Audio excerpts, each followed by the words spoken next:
CTET के लिए special धमाकेदार वीडियो रहेगा, टॉपिक रहेगा जीन पियाजे। इस वीडियो को देखने के बाद आपको कोई और वीडियो जीन पियाजे का नहीं देखना पड़ेगा। ये बात हम नहीं कह रहे हैं, ये बात आप खुद कहेंगे जब आप पूरा वीडियो देख लेंगे। लेकिन अगर आपने वीडियो को क्लिक किया है तो आप खुद से वादा करिए कि इस वीडियो को आप पूरा देखेंगे, क्योंकि अगर आप अधूरा वीडियो देखेंगे तो आप जीन पियाजे के क्वेश्चंस को हल नहीं कर पाएंगे। पूरा वीडियो देखना है, कहीं भी स्किप नहीं करना है, ऐड को भी स्किप नहीं करना है। हाँ, पूरा वीडियो देखिएगा ताकि आपका ये कॉन्सेप्ट क्लियर हो जाए। एक ही वीडियो काफ़ी है, क्योंकि अगर आप ऐसे ढूंढते रहेंगे जीन पियाजे 50 वीडियो मिल जाएंगे, लेकिन एक मात्र वीडियो में आपको ये सारे टॉपिक कराए जा रहे हो जो स्क्रीन पे लिखे हैं। स्कीमा, समायोजन, आत्मसातकरण, संरक्षण, केंद्रीयता, प्रतीकात्मक विचार। फिर इसके बाद क्या होगा, सारे वो क्वेश्चन जो आपके सीटेट की ऑनलाइन परीक्षा में पूछे गए थे नए पैटर्न के, वो सारे क्वेश्चन आपको एक वीडियो में मिलेंगे। टोटल नंबर ऑफ क्वेश्चंस रहेंगे 80। पहले सारी थ्योरी रहेगी, फिर उसके बाद क्वेश्चन रहेंगे। तो अगर आपके पास 40 से 50 मिनट का टाइम है तभी अभी आप इस वीडियो को देखिए, वरना इसको छोड़ दीजिए। जब आपके पास टाइम हो, जीन पियाजे वीडियो या यूट्यूब में आप सर्च करिएगा जीन पियाजे by one day exam study CTET 2022 लिख दीजिएगा, वीडियो आपको मिल जाएगा। तब आप इसको देखिएगा। देखने के साथ साथ कॉपी पेन लेकर के बैठिएगा और नोट्स बना लीजिएगा, क्योंकि इसके बाद आपको कोई वीडियो देखने की आवश्यकता नहीं पड़ेगी। सारे क्वेश्चंस हमने इसी वीडियो में इंक्लूड कर लिए हैं जो आपकी ऑनलाइन परीक्षा में पूछे गए और 2011 से 2019 तक पूछे गए हैं। तो चलिए शुरू करते हैं इस सफ़र को। और वीडियो पसंद आए तो क्या करना है, आप सबको लाइक करना है। पहली बार आए हैं, चैनल को सब्सक्राइब कर लेना है।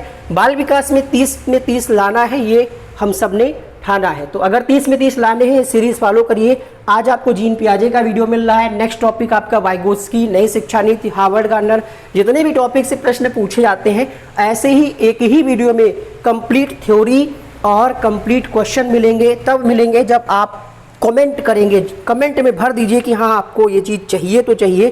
फ्री में आपकी पूरी तैयारी कराई जाएगी। तो चलिए शुरू करते हैं। बहुत बातें कर ली हमने आपके साथ, पहले थ्योरी फिर उसके बाद क्वेश्चन। एक एक टॉपिक को क्लियर करते चलेंगे। जीन पियाजे के बारे में महत्वपूर्ण फैक्ट को सबसे पहले जानते हैं, उसके बाद हम इन अवस्थाओं पर चर्चा करेंगे। देखिए, जीन पियाजे क्या है। आपने जाना कि इन्होंने संज्ञानात्मक विकास के क्षेत्र में काम किया, अर्थात मुख्यतः संज्ञानात्मक विकास के क्षेत्र में योगदान के लिए जाने जाते हैं। जीन पियाजे ने बाल केंद्रित शिक्षा पर बल दिया। इसके अलावा इनका मानना था कि बच्चा नन्हा मनोवैज्ञानिक है और ज्ञान की संरचना का निर्माण खुद से करता है, अर्थात स्वतः स्फूर्त गतिविधियों से बच्चे सीखते हैं। आगे बढ़ेंगे। पियाजे के अनुसार बच्चों का जो चिंतन है ये वयस्कों से प्रकार में अलग होता है, यानी चिंतन सभी करते हैं, बच्चे भी करते हैं और आप भी करते हैं, वयस्क भी करते हैं, लेकिन अलग अलग प्रकार से होता है। मात्रा सेम होती है, बच्चों में भी एबिलिटी होती है चिंतन करने की और वयस्कों में भी होती है, लेकिन तरीका अलग अलग होता है। जैसे आपको अब इस उम्र में अगर आप किशोरावस्था प्लस यानी 18 प्लस हैं, 21 प्लस हैं, तो आपकी क्या ज़रूरत है कि अच्छी सी जॉब हो, फैमिली को हम कुछ कर पाएँ, फैमिली के लिए अच्छा सा घर हो और आगे की चीज़ें हम कर पाएँ। लेकिन बच्चे को क्या चाहिए होता है, बढ़िया चॉकलेट, अच्छे से कपड़े, अगर स्कूल जा रहा है तो बच्चे को अच्छे बैग चाहिए, है ना। ये ख्वाहिशें होती है बच्चों की, यानी चिंतन वो भी करते हैं, सोचते वो भी हैं, लेकिन वो खेल वाली चीज़ों में सोचते हैं और आप अपने जॉब के लिए सोचते हैं। ये अंतर होता है। पियाजे का ये मानना था कि बच्चा जब नन्हा मनोवैज्ञानिक है, ज्ञान की संरचना से निर्माण वो खुद से करता है, ज्ञान के बारे में सीखता है। इनका ये मानना था कि अभ्यास से अधिगम नहीं होता है। इस पॉइंट को नोट करिएगा, अभ्यास से अधिगम होता है, ये थॉर्नडाइक कहते हैं, लेकिन जीन पियाजे ये नहीं मानते। तो ये पॉइंट आप इंपॉर्टेंट है, नोट करिएगा। पियाजे बच्चों के स्वतंत्र प्रयासों द्वारा जगत को अनुभव करने पर जोर देते हैं, जबकि वाइगोत्स्की संज्ञानात्मक विकास को सामाजिक मध्यस्थ प्रक्रिया के रूप में देखते हैं। यानी जीन पियाजे का क्या कहना था, स्वतंत्र प्रयास द्वारा जगत को अनुभव करने पर जोर देते हैं। वाइगोत्स्की अधिगम में समाज की महत्वपूर्ण भूमिका पर जोर देते हैं। पियाजे के अनुसार बौद्धिक विकास का निर्धारित तत्व सामाजिक नहीं है, यानी पियाजे ने अपने सिद्धांत में समाज की भूमिका को नहीं माना है। इनका ये कहना था कि बच्चे खुद से सीखते हैं, इसमें समाज की कोई भूमिका नहीं होती।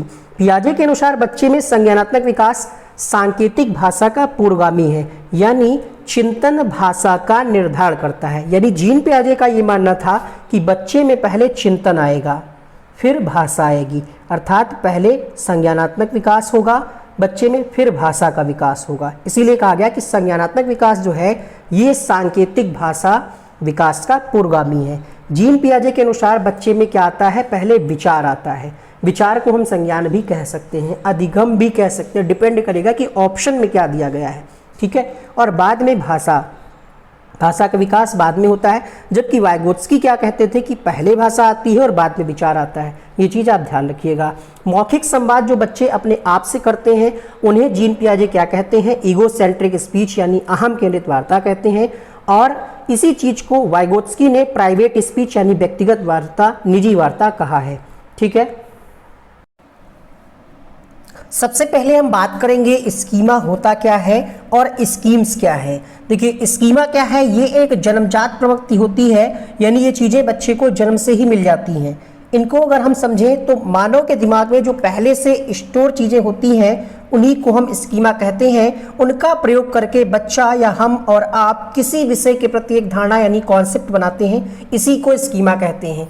पारिभाषिक रूप में अगर हम कहें तो सीटेट 2019 में प्रश्न पूछा गया कि मानसिक संरचनाएं जो चिंतन के निर्माण प्रखंड है उन्हें क्या कहते हैं, तो उन्हें स्कीमा कहते हैं। स्कीमा मतलब स्ट्रक्चर ऑफ नॉलेज, जो आपको जानकारी है आपके माइंड में जो स्टोर है वही स्कीमा है। स्कीम्स क्या होता है, व्यवहारों का संगठित पैटर्न जिसे आसानी से दोहराया जा सकता है, स्कीम्स कहते हैं। स्कीम्स का मतलब ये है वो व्यवहार आपका जिसको आप रिपीट करते हो। जैसे जब बच्चा स्कूल के लिए रेडी होता है तो ड्रेस पहनता है, जूते मोजे पहनता है और जूते के फीते को डेली बांधता है, जूते मोजे डेली पहनता है, अपना बैग डेली तैयार करता है। वह रूटीन जो आप रिपीट करते हो, जैसे सुबह उठ करके आप सबसे पहले अपना मोबाइल चेक करते हैं, व्हाट्सएप, टेलीग्राम, इंस्टाग्राम, यूट्यूब को सबसे पहले ओपन करते हैं, उसके बाद अन्य काम करते हैं।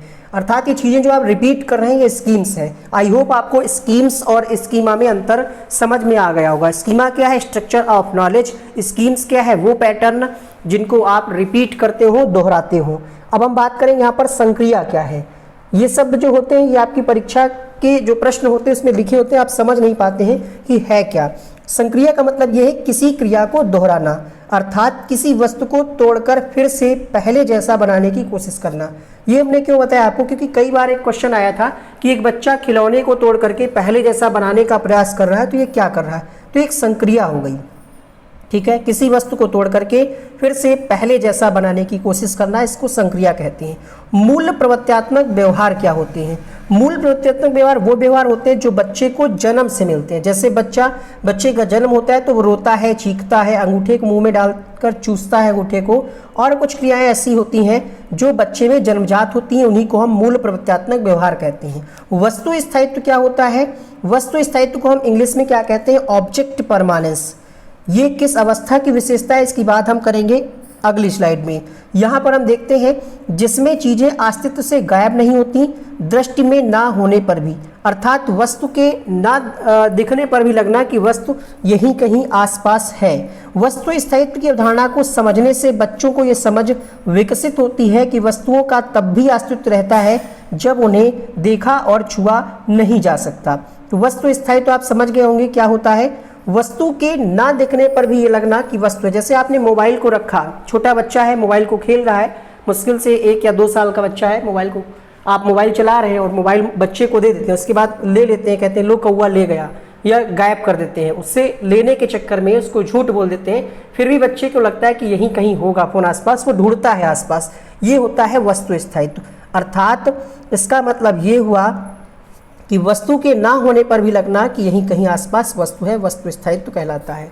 जीववाद क्या होता है, निर्जीव जीवों को जीवित समझना। जैसे बच्चा यहाँ पर क्या है, गुड़िया को ये बच्चा लिए है और खेल रहा है, उसको लगता है कि इसमें जान है, ठीक है, इसको लगता है कि ये जो गुड़िया है, खिलौना है, इसमें जान है, इसी को हम जीववाद कहते हैं। इसके अलावा आप एक एग्जाम्पल से आप और समझेंगे, छोटे बच्चों को जब आप खिलौना कोई दे देते हैं ला करके, कार या बस, तो बच्चा कहता है आओ पापा चले कार से मेला देखने, तो बच्चे को लगता है कि कार क्या है, जीवित है, उसमें जान है, वो लेकर के हम सबको जा सकती। खिलौने को भी वो समझ लेता है कि ये जीवित है। तो जीववाद का मतलब यही हुआ, निर्जीव जीवों को जीवित समझना ही जीववाद कहा जाता है।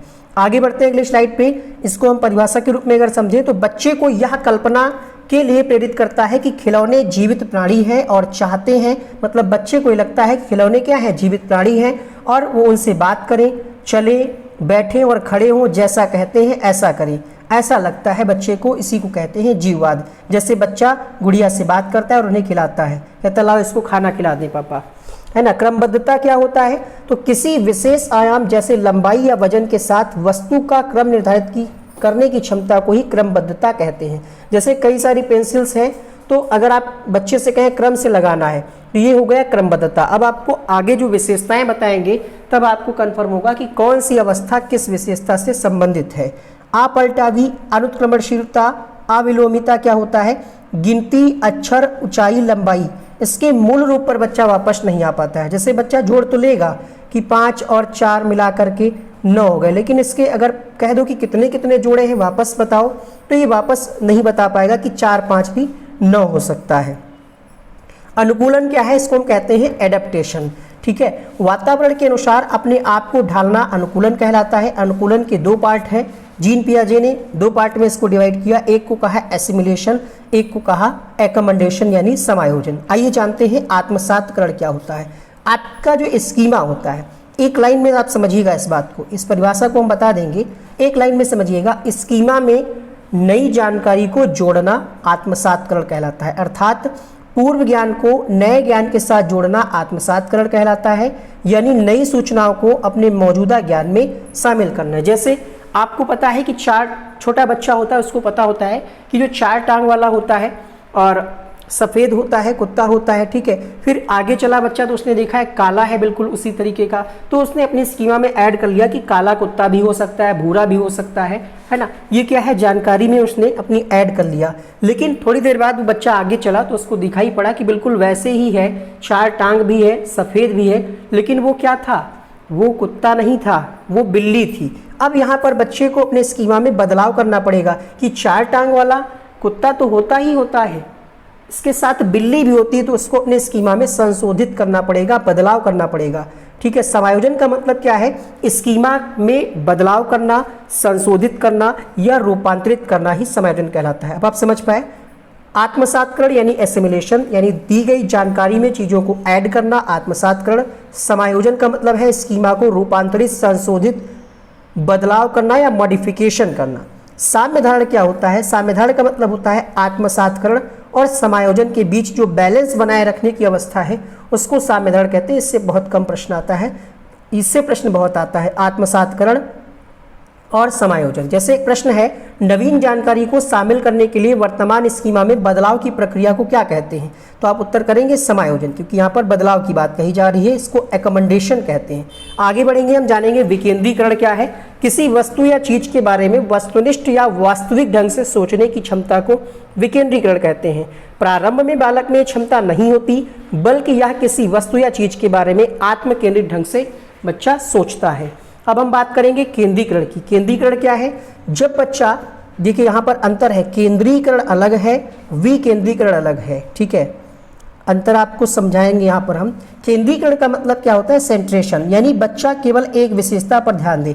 बच्चे को अगर आपने फ़ोन दिया है तो बच्चे जितना उसको बारे में जानते होंगे फ़ोन के बारे में, सिर्फ एक ही केंद्र पे देखेंगे। एग्जाम्पल के तौर पे अगर आप बच्चे को ये पेन दिखा रहे हैं, ठीक है, ये पेन दिखा रहे हैं, तो बच्चा इसके एक ही परिप्रेक्ष्य को देख पाएगा, पूरे पे उसका ध्यान नहीं होगा। ठीक है, जैसे आपसे एक प्रश्न पूछा जाता है, केंद्रीयता वाला प्रश्न है कि 2 गिलासों में समान मात्रा में जल है, लेकिन बच्चे को लगता है कि चौड़े गिलास से अधिक जल है छोटे वाले में। ठीक है, लंबे गिलास में छोटे और चौड़े गिलास से अधिक जल है, यानी बच्चा सिर्फ एक परिप्रेक्ष्य को देख पा रहा है, संपूर्ण को नहीं। वहीं पर विकेंद्रीकरण में क्या होता है? विकेंद्रीकरण में बच्चा किसी वस्तु या चीज के बारे में वास्तविक ढंग से सोच पाता है। ठीक है, और केंद्रीकरण में क्या है? एक शब्द का यहाँ पर अंतर है। केंद्रीकरण में क्या होता है? बच्चा सिर्फ एक ही विशेषता को देख पाता है। यहाँ पर ध्यान दीजिएगा, केवल एक विशेषता को। जैसे फ़ोन की कई सारी विशेषताएं होती हैं। फ़ोन से आप फोटो भी खींचते हैं, कॉल भी करते हैं, इंटरनेट पे भी बहुत सारी चीज़ें सर्च करते हैं और SMS भी कर लेते हैं उसी से। ठीक है, और भी बहुत सारे काम हैं जो आप मोबाइल के द्वारा कर सकते हैं। लेकिन बच्चे के संदर्भ में अगर हम बात करें तो एक विशेषता पर ध्यान देना। उसको लगता है कि मोबाइल से सिर्फ फोटो खींची जाती है, मोबाइल ले लेगा बच्चा और अपनी सेल्फी लेगा, तो ये क्या है? केंद्रीकरण है। और अगर सभी चीज़ों को बच्चा जान जाएगा तो ये कहलाएगा विकेंद्रीकरण। क्वेश्चन अभी कराएंगे, पहले जानिए आत्मकेंद्रिता क्या है। आत्मकेंद्रिता का मतलब होता है बालक सिर्फ अपने ही विचार को सही मानता है। उसको ये लगता है कि दुनिया की अधिकतर चीज़ें उसके आसपास चक्कर लगाती हैं। मतलब उसको लगता है जो हम कर रहे हैं वही सब सही है, बाकी दुनिया में जो चीज़ें चल रही हैं वो हमारे हिसाब से नहीं है, तो वो गलत है। अगर हम कर रहे हैं तो वो सब चीज़ें सही हैं, यही होता है आत्मकेंद्रिता। जैसा कि हमने आपको बताया कि जीन पियाजे के सिद्धांत में कितनी अवस्थाएं हैं? 4 अवस्थाएं हैं, इसका जिक्र हमने पहले वाली स्लाइड में भी किया था। इन चारों अवस्थाओं को डायरेक्ट भी कभी कभी एग्जाम में प्रश्न पूछ लिया जाता है कि 4 अवस्थाएं में दूसरी अवस्था कौन सी है या तीसरी कौन सी है, या एक क्रम में लगाइए, या इसकी एज क्या है। तो ध्यान रखिएगा, पहली अवस्था होती है संवेदीगामक 0 से 2, इसको कहते हैं सेंसरी मोटर स्टेज। दूसरी होती है पूर्व क्रियात्मक अवस्था, इसको कहते हैं प्री ऑपरेशनल स्टेज।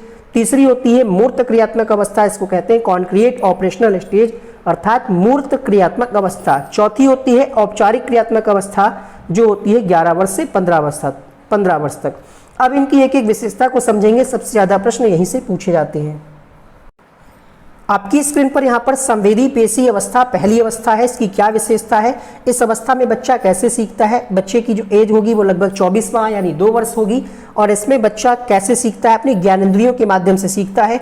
इस अवस्था में बालकों का व्यवहार किस पर आधारित होता है, मूल प्रवृत्ति पर। इसीलिए हमने आपको चीजें पहले बता दी हैं जिसमें आपको डाउट बन सकता है। मूल प्रवृत्तियां क्या होती हैं, वे प्रवृत्तियां, वे चीजें जो बच्चे को जन्म से ही मिल जाती, रोना, चीखना, चिल्लाना, अंगूठे को मुंह में डाल करके चूसना, तो ये मूल प्रवृत्तियों पर आधारित होती हैं। इस अवस्था में बालक में चिंतन का अभाव पाया जाता है। प्रश्न पूछता है कि जीन पियाजे के अनुसार निम्नलिखित में से किस अवस्था में बच्चे में चिंतन का अभाव पाया जाता है। इसके अलावा एक प्रश्न पूछा जाता है कि वस्तु स्थायित्व यानी ऑब्जेक्ट परमानेंस का गुण किस अवस्था की विशेषता है। इस प्रश्न पर काफी विवाद है। नॉर्मली अगर आप चेक करेंगे तो इसका आंसर कुछ और मिलेगा, मतलब दूसरी अवस्था कहीं कहीं देखने को मिलता है, बट सीटेट ने लास्ट टाइम इसका आंसर वस्तु स्थायित्व के बारे में माना था कि यह संवेदी पेशी अवस्था की विशेषता है।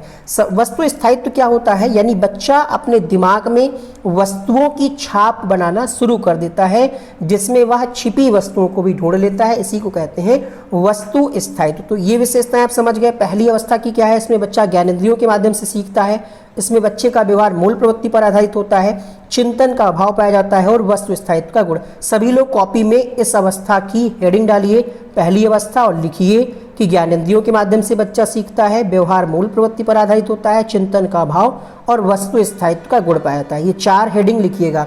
इसके बाद दूसरी आपकी मुख्य हेडिंग है पूर्व संक्रियात्मक अवस्था, जिसकी एज होती है 2 से 7 वर्ष। इसकी पहली विशेषता क्या है, इस अवस्था में भाषा के जो कौशल होते हैं, 4 कौशल, सुनना, बोलना, पढ़ना, लिखना, इनका विकास तेजी से होता है। ये जो आपका शब्द है, इससे बहुत बार प्रश्न पूछा गया, प्रतीकात्मक खेल।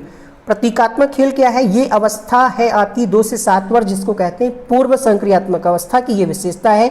इसमें बच्चा शब्दों का प्रयोग करना सीख लेता है तथा ये समझने लगता है कि शब्द जो है वो वस्तुओं के प्रतीक हैं, और बच्चे इस अवस्था में एक दूसरे के साथ खेल संबंधी विचार भी साझा करते हैं। प्रतीकात्मक खेल का मतलब क्या है, यहाँ पर हमने एक फिगर लगाया था, शायद हट गया है, देखिए।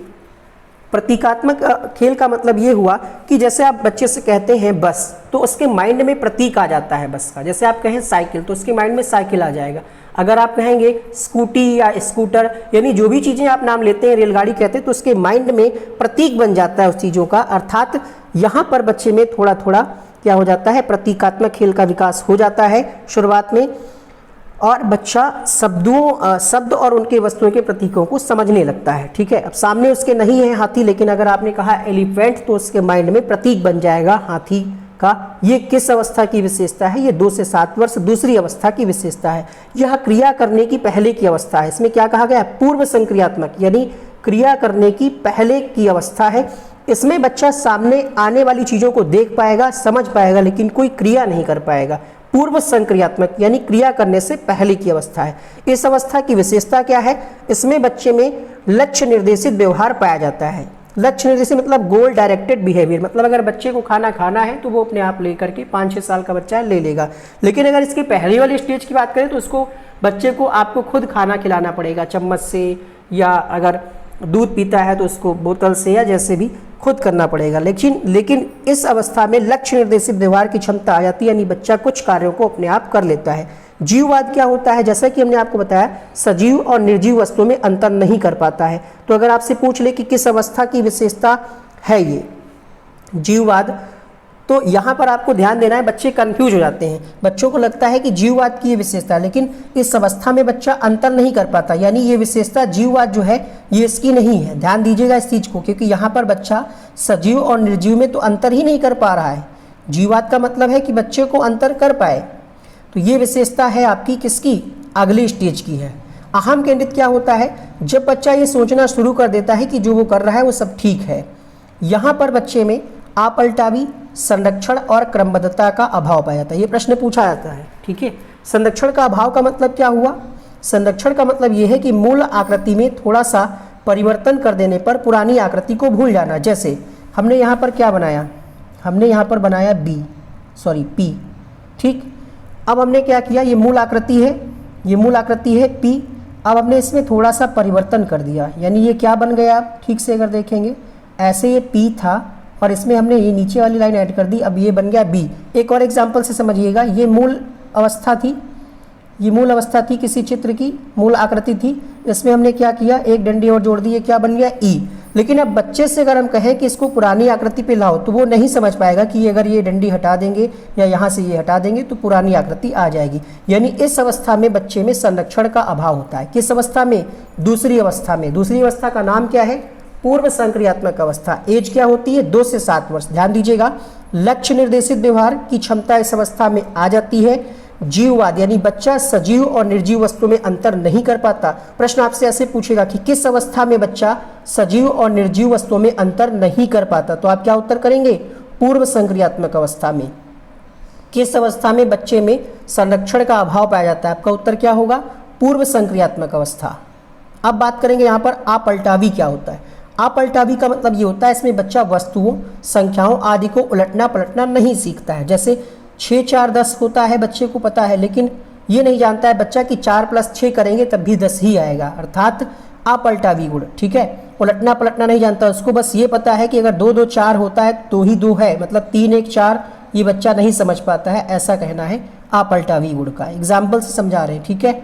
और यहाँ पर मुद्रा, संप्रत्यय, दूरी, भार, ऊंचाई आदि के कॉन्सेप्ट की कमी इसी अवस्था में होती है। जैसे बच्चे को देखिए, इसको रियल लाइफ से बिल्कुल मत जोड़िएगा। कई सारे बच्चे बहुत चालाक होते हैं आजकल के, है ना, वो जान जाते हैं कि 2000 की नोट है ले लेंगे। लेकिन जीन पियाजे के हिसाब से जिस एग्जाम्पल से हम आपको समझा रहे हैं, अगर बच्चे को 5 5 के सिक्के या 2 2 के 10 10 के सिक्के खूब सारी मात्रा में दीजिए और 2000 की नोट आप एक दीजिए, तो बच्चा इसको जल्दी पकड़ेगा, क्योंकि लगेगा कि ये बहुत ज़्यादा पैसे हैं, जबकि 2000 रुपये बहुत हुए, ज़्यादा हुए इसकी अपेक्षा में। लेकिन ज़्यादा मात्रा में अगर आप सिक्के देंगे तो बच्चे को लगेगा कि इसकी वैल्यू ज़्यादा है, इसकी कम है, ठीक है। हमने क्या बताया, आजकल के बच्चों पर मत जाइएगा। जीन पियाजे ने कॉन्सेप्ट जो दिया था काफ़ी पहले दिया था, उस आधार पे आपको ये समझना है कि इस अवस्था में बच्चे में मुद्रा, संप्रत्यय, दूरी, भार, ऊंचाई आदि के कॉन्सेप्ट की कमी होती है। मतलब बच्चा नहीं समझ पाता है कि हमारे लिए क्या सही है, कौन सा, मतलब जैसे एग्जाम्पल से एक और समझिएगा। यहाँ पर एक जैसे तराजू होता है, ठीक है, ये तराजू है, 2 पड़े होते हैं। एक पर अगर हम 1 1 किलो के 2 बाट रख दें और एक पर 5 किलो का 1 बाट रख दें, तो यहाँ पर बच्चे को लगेगा कि ये वाला वजन ज़्यादा है, जबकि ये 2 ही किलो है और ये 5 किलो है। लेकिन क्या है, यहाँ पर 2 बाट रखे हुए हैं, 1 1 किलो के 2 बाट रखे हुए हैं, यहाँ पर 1 ही रखा है, तो बच्चे को लगेगा ये वाला ज़्यादा है।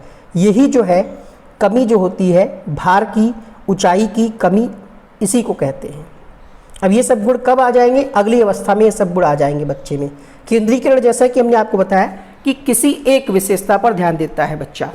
जैसे हमने आपको बताया कि अगर पेन है, एग्जाम्पल है ये सिर्फ समझने के लिए, जैसे ये पेन है, ठीक है, तो बच्चा इसके पूरे इन सब परिप्रेक्ष्य पे ध्यान नहीं देगा, सिर्फ इसकी नोक पे ध्यान देगा। या मोबाइल है तो इसकी किसी एक विशेषता पर ध्यान देगा। मूर्त संक्रियात्मक अवस्था इसको कहते हैं, कॉन्क्रिएट ऑपरेशनल स्टेज। ये आयु वर्ष की अगर हम बात करें तो होती है 7 से 11 वर्ष। ये कौन सा स्टेप है? तो ये तीसरा स्टेप है। इस अवस्था में बच्चा सामने रखी हुई चीज़ों को देखकर ही कुछ कर सकता है या उन पर चिंतन शुरू कर सकता है। यानी इस अवस्था में बच्चे में मूर्त चिंतन प्रारंभ हो जाता है। मूर्त मतलब जो चीज़ें सामने हैं, अर्थात सामने रखी हुई चीज़ों को देखकर ही कुछ चिंतन कर पाता है, यानी चिंतन की प्रक्रिया शुरू हो जाती है। लेकिन वो चिंतन कैसा होगा? मूर्त। जो चीज़ें सामने होंगी उसी के बारे में वो सोच पाएगा। इस अवस्था में जो चीज़ें पहले नहीं थी, जैसे बच्चा सजीव निर्जीव को नहीं समझ पा रहा था, मुद्रा को नहीं समझ पा रहा था कि 2 किलो वाले, मतलब 1 1 किलो वाले 2 बाट कम होते हैं 5 किलो की अपेक्षा, ये नहीं समझ पा रहा था। बच्चा 2 और 2 को 4 जोड़ रहा था, लेकिन उसको लगता था कि 3 1 4 नहीं होगा, या वापस नहीं आ पा रहा था उस कंडीशन पे। ये सारी विशेषताएं जो हैं इस अवस्था में बच्चे में आ जाती हैं। यानी इस अवस्था में बच्चे में आपलटावी गुण, प्रतिवृत्तीयता, जीववाद, मुद्रा, भार आदि का कॉन्सेप्ट इसमें बच्चे में आ जाता है। प्रतिवृत्तीयता क्या है? किसी क्रिया को उल्टे क्रम में कर पाना, इरिवर्सिबिलिटी कहते हैं इसको, ठीक है। आगमनात्मक तर्कणा ये इस अवस्था की विशेषता है, इसको कहते हैं इंडक्टिव रीजनिंग, यानी इसमें क्या होता है, बच्चा उदाहरण के ऊपर आधारित होकर तर्क करने लगता है। आगमन में क्या होता है, हम चलते हैं उदाहरण से नियम की ओर। तो ये आपकी विशेषता है किस अवस्था की, तीसरी अवस्था की, आगमनात्मक तर्कणा। ठीक है। जैसे यहाँ पर अगर हम बच्चे से पूछें कि जल जरूरी है या नहीं, तो बच्चा बता देगा हाँ जरूरी है, क्योंकि ये हमारे दैनिक जीवन में काम में आता है। ऑक्सीजन जरूरी है या नहीं जरूरी, तो बच्चा बता देगा कि हाँ जरूरी है। पेड़ पौधे जरूरी है कि नहीं, बच्चा बता देगा हाँ जरूरी है, क्योंकि आपने पहले एग्जाम्पल दे दिया। लेकिन यहाँ पर बच्चे में अमूर्त संरचनाओं की संक्रियता को समझने में कठिनाई होती है। ठीक है, ध्यान दीजिएगा, बच्चे मूर्त चीज़ों को तो समझ लेंगे लेकिन अमूर्त को नहीं। इस अवस्था में बच्चे संख्या, क्षेत्र, आयतन और अभिविन्यास के संरक्षण की क्षमता प्राप्त कर लेते हैं। संरक्षण क्या होता है, इसको कहते हैं कंजर्वेशन। वातावरण में परिवर्तन तथा स्थिरता दोनों को पहचानने और समझने की क्षमता तथा किसी वस्तु के रंग रूप में परिवर्तन को उस वस्तु के तत्व में परिवर्तन से अलग करने की क्षमता को संरक्षण कहते हैं। संरक्षण का मतलब ये होता है कि कुछ तक भी मात्रा में समान रहता है जबकि उसका स्वरूप बदल जाता है। नहीं, अगर स्वरूप बदल जाएगा बट उसकी मात्रा वही रहेगी। जैसे कि एग्जाम्पल आपने पढ़ा होगा, ठीक है, ग्लास वाला, वो वाला गुण जो होता है कि अगर बड़े गिलास में पानी है, गिलास बड़ा है, एक लंबा गिलास है, एक थोड़ा सा सकरा गिलास है, तो बच्चे को लगता है कि जो बड़े गिलास में पानी है वो ज़्यादा आएगा, ऐसा उसको लगता है, जबकि पानी बराबर होता है, मात्रा बराबर रहती है। यानी बाहरी दिखावे में बदलाव होने पर कुछ भौतिक गुण समान रहते हैं। अरे आप इसको ऐसे समझिए, संरक्षण मतलब मेकअप। एक तरीके से मेकअप करने से क्या होता है, ऊपरी चीज़ें तो बदल जाती हैं लेकिन रियलिटी वही रहती है। यानी कुछ भौतिक गुण समान रहते हैं, बाहरी दिखावे में बदलाव हो जाता है। ठीक है, जैसे मेकअप आप करते हैं वही होता है। इससे मन की एक परिचालन प्रक्रिया के रूप में परिभाषित किया जा सकता है जो इस एहसास को पैदा करता है कि बदलती परिस्थितियों के कुछ पहलू उन परिवर्तनों के बावजूद अपरिवर्तित रहते हैं। यानी कहने का मतलब ये है, कितना भी आप मेकअप कर लीजिए, आप अपना जो रियल फेस है, रियल वैल्यू है, उसको नहीं बदल सकते, है ना। यहाँ पे क्या कहा जा रहा है, बदलती परिस्थितियों के कुछ पहलू उन परिवर्तनों के बावजूद अपरिवर्तनीय। कितना भी आप अपने शरीर पे क्रीम पाउडर लगा लीजिए, लेकिन आपकी जो रियल वैल्यू है, जो आपका रियल फेस है, उसमें आप बहुत ज़्यादा परिवर्तन नहीं कर पाएंगे। अब ये लास्ट स्टेज है, ये औपचारिक संक्रियात्मक अवस्था। एज क्या होती है, 11 वर्ष से ऊपर 15 वर्ष तक। ये संज्ञान की सर्वोच्च अवस्था है। इसमें बच्चा कैसे सीखने लगता है, औपचारिक है। इसमें बच्चा अमूर्त और वैज्ञानिक ढंग से चिंतन करने लगता है। इस अवस्था की मुख्य विशेषता एक और है, इसमें बच्चा निगमनात्मक तर्क करने लगता है। निगमनात्मक मतलब नियम से उदाहरण की ओर, यानी बच्चा नियमों के ऊपर तर्क करने लगता है इस अवस्था के अंतर्गत। ठीक है, जैसे एग्जाम्पल से समझिएगा, बच्चे गणित के प्रश्न को माइंड में ही हल कर लेते हैं। बच्चे से आप पूछिए कि 10 का वर्ग क्या होगा, बता देगा 100, फटाक से बता देगा। 12 का क्या होगा, 144, फटाक से बता देगा। क्यों, क्योंकि वो माइंड में ही कर लेता है। क्यों कर लेता है, क्योंकि उसको रूल पता है। रूल मतलब नियम। निगमनात्मक तर्कणा का मतलब यही हुआ कि बच्चा नियमों के ऊपर तर्क करने लगता है। इस अवस्था में बच्चा रटता नहीं है, यानी स्मरण शक्ति रटने पर आधारित ना होकर तर्क व समझ पर आधारित होने लगती है। बच्चा तर्क और समझ पर आधारित क्रियाएं करने लगता है। इस अवस्था में समस्या समाधान की योग्यता का विकास हो जाता है। साथ ही साथ अन्वेषणशीलता, मौलिकता, रचनात्मकता आदि सृजन में सहायक आवश्यक बौद्धिक क्षमताओं का विकास हो जाता है। यानी इस अवस्था में क्या क्या आपने सीखा कि बच्चा तर्क और समझ पर आधारित कार्यों को करता है, समस्या समाधान की योग्यता हो जाती है, अन्वेषणशीलता, मौलिकता, रचनात्मकता आदि विशेषताएं इस अवस्था में। आई होप आपने थ्योरी को अच्छे से समझ लिया होगा। अब यहाँ पर आप देख पा रहे होंगे क्वेश्चन की संख्या कितनी है, 80। तो वीडियो में अंत तक बने रहिएगा। क्वेश्चन नंबर 1 से स्टार्ट करेंगे और 80 की तरफ बढ़ेंगे। यहाँ पर एक एक क्वेश्चन आपको व्याख्यात्मक रूप से समझाएगा। वो सारे प्रश्न जो आपके ऑनलाइन परीक्षा में आए थे उन सभी को यहाँ पर हमने इंक्लूड किया है। तो पूरा समय निकाल लीजिए और हम तो कहेंगे कि आप 1 से 80 तक नंबरिंग कर लीजिए, फिर आप देखिए कि आपके कितने सही हो रहे हैं थ्योरी देखने के बाद। एक पेपर सादा उठाइए, कलम उठाइए, 1 से 80 तक नंबरिंग कर लीजिए। फिर जब हम आपकी स्क्रीन पे क्वेश्चन लगाएं उसका आंसर अपनी कॉपी में लिखिए, फिर जो हम बताएं उससे मैच करिए। ठीक है, वीडियो की स्पीड आप अपने हिसाब से कम ज़्यादा कर सकते हैं। चलिए शुरू करते हैं क्वेश्चन नंबर 1 से। क्वेश्चन नंबर 1 है, जीन पियाजे के अनुसार पूर्व संक्रियात्मक चरण में बच्चे निम्न में से क्या कर पाते हैं। प्रतिलोमिक चिंतन, प्रतीकात्मक खेल, अनुक्रमिक वर्गीकरण, संरक्षण। संरक्षण और वर्गीकरण और प्रतिलोमिक चिंतन, ये जो विशेषताएं हैं ये है मूर्त संक्रियात्मक अवस्था की। प्रतीकात्मक खेल का विकास यहाँ पर आ जाता है। पूर्व संक्रियात्मक चरण की एक विशेषता है जिसमें बच्चे में प्रतीक बन जाते हैं। जैसे बच्चे से आप कहेंगे साइकिल, फुटबॉल, क्रिकेट या बस, तो उसके माइंड में उसका फिगर, उसका प्रतीक बन जाता है। ये किस अवस्था की विशेषता है? जीन पियाजे के अनुसार दूसरा चरण जो है पूर्व संक्रियात्मक चरण या फिर अवस्था, उसकी विशेषता है प्रतीकात्मक खेल। ऑप्शन 2 सही हो जाएगा। और दूसरा प्रश्न है, एक छोटी बालिका प्रतीकात्मक खेल कर पा रही है पर अभी दूसरे व्यक्ति का दृष्टिकोण नहीं समझ पाती और वह अपनी पकड़ से बाहर की घटनाओं की वजह से आसानी से परेशान हो जाती है। जीन पियाजे द्वारा सुझाए चरणों में से कौन सा चरण इस बालिका के वर्तमान स्तर को अंकित करता है?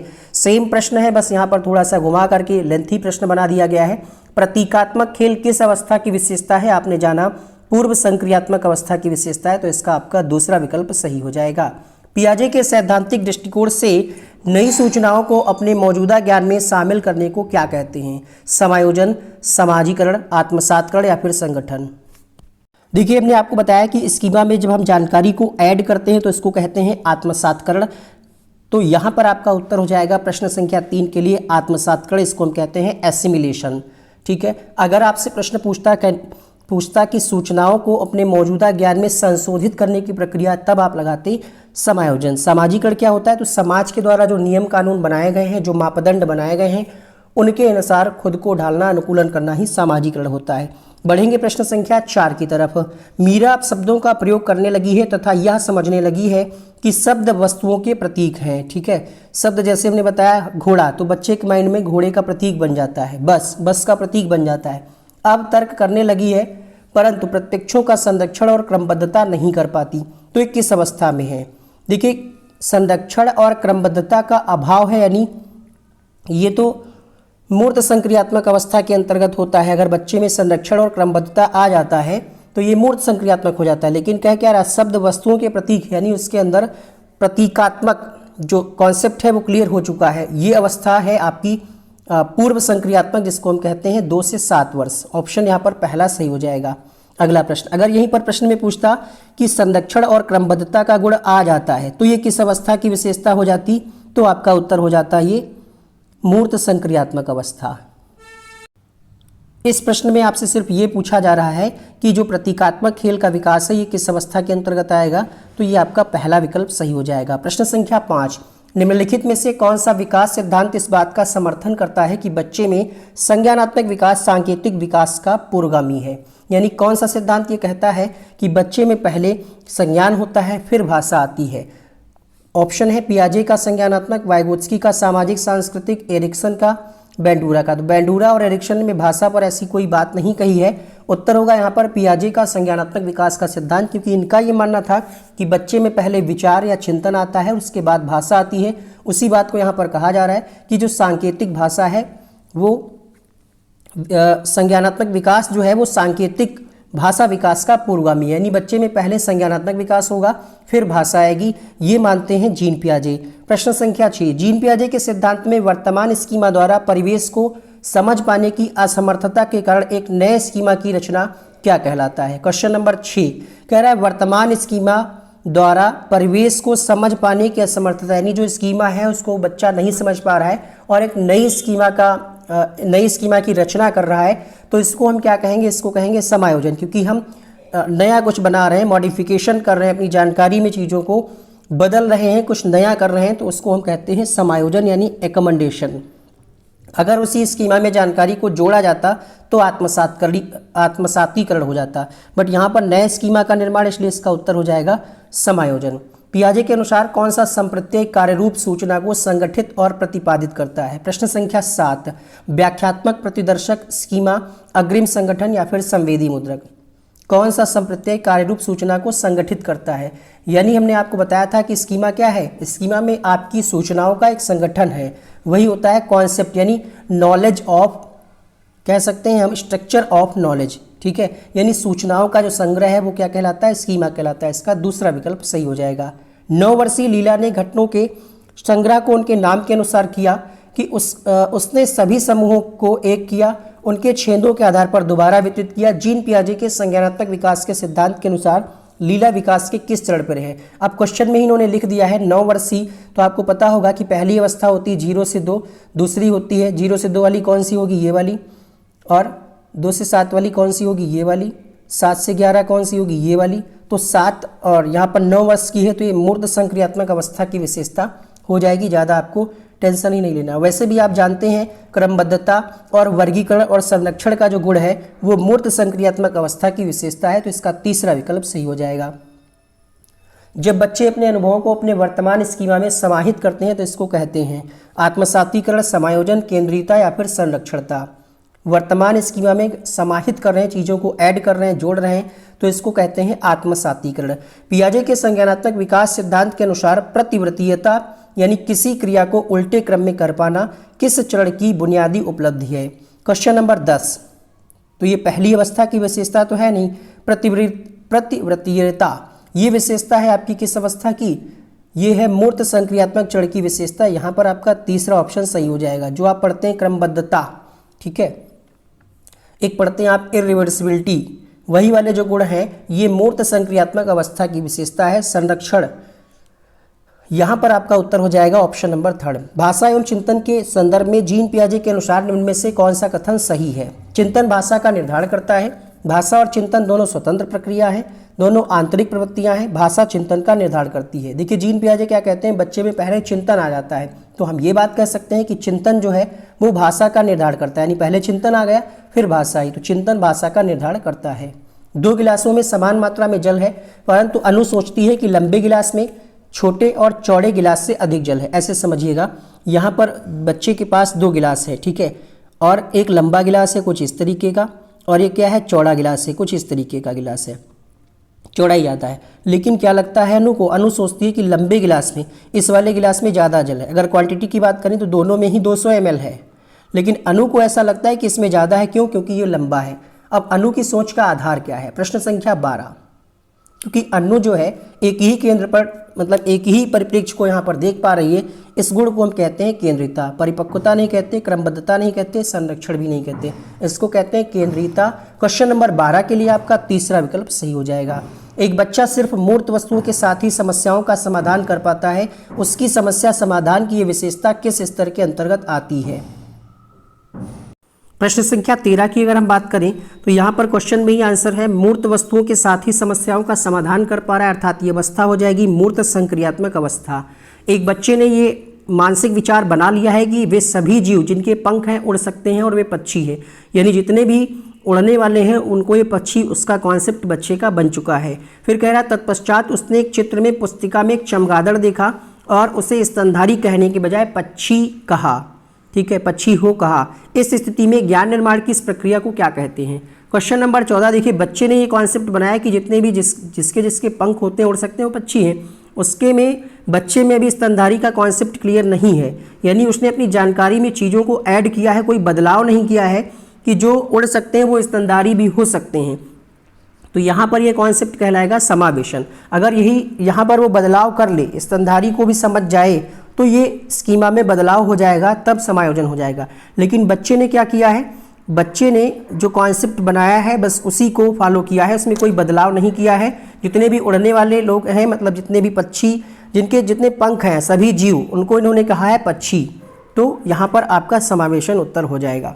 निम्न में से कौन सा कथन बच्चों के संज्ञानात्मक विकास के विषय में जीन पियाजे और लेव वाइगोत्स्की के विचारों के मुख्य अंतर को दर्शाता है?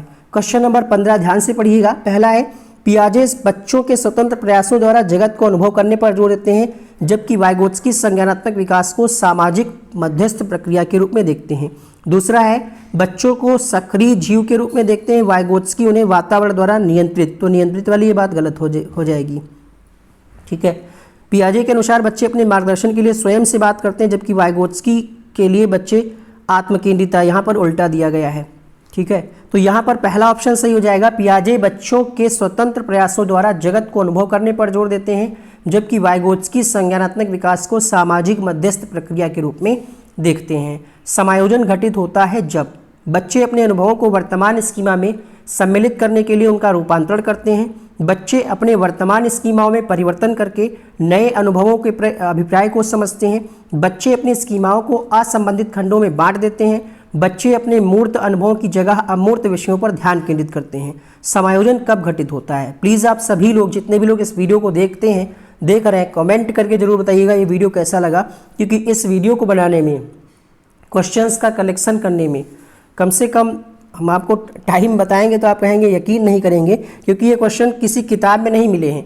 ये एक एक पेपर को खंगाला गया है, जो आपकी CBT यानी ऑनलाइन परीक्षा जो हुई थी उनको चेक किया गया, फिर उनके आंसर्स को टैली किया गया, फिर आप तक ये क्वेश्चन टाइप हुए हैं, उसके बाद आप ये वीडियो देख पा रहे हैं। यानी इसमें लगभग 2 दिन की मेहनत है। ठीक है, तो प्लीज़ आप लोग इस वीडियो को लाइक जरूर कीजिएगा और कमेंट करके बताइएगा ये वीडियो आपको कैसा लगा, और हो सके तो अपने 2, 4, 5 दोस्तों को शेयर कर दीजिएगा ताकि उनका भी भला हो जाएगा। एकमात्र वीडियो में आपको कंप्लीट जानकारी दी जा रही है। क्वेश्चन नंबर 16वें प्रश्न के लिए उत्तर हो जाएगा, बच्चे अपने वर्तमान स्कीमाओं में परिवर्तन करके नए अनुभवों के अभिप्राय को समझते हैं। समायोजन का मतलब होता है परिवर्तन, स्कीमा में बदलाव, संशोधन या परिवर्तन। एक 5 वर्षीय बच्चे को 16 फूलों के चित्र दिखाए जाते हैं, जिनमें 4 लाल हैं और 12 नीले रंग के हैं। बच्चे से पूछा जाता है कि क्या नीले फूल अधिक हैं या कुल फूल अधिक हैं, तो बच्चा उत्तर देता है कि नीले फूल अधिक हैं। जीन पियाजे के अनुसार इसका अभिप्राय कि बच्चा अभी दक्षता हासिल नहीं कर पाया है। देखिए, कुल फूलों की संख्या 16 है, 4 लाल हैं, 12 नीले हैं।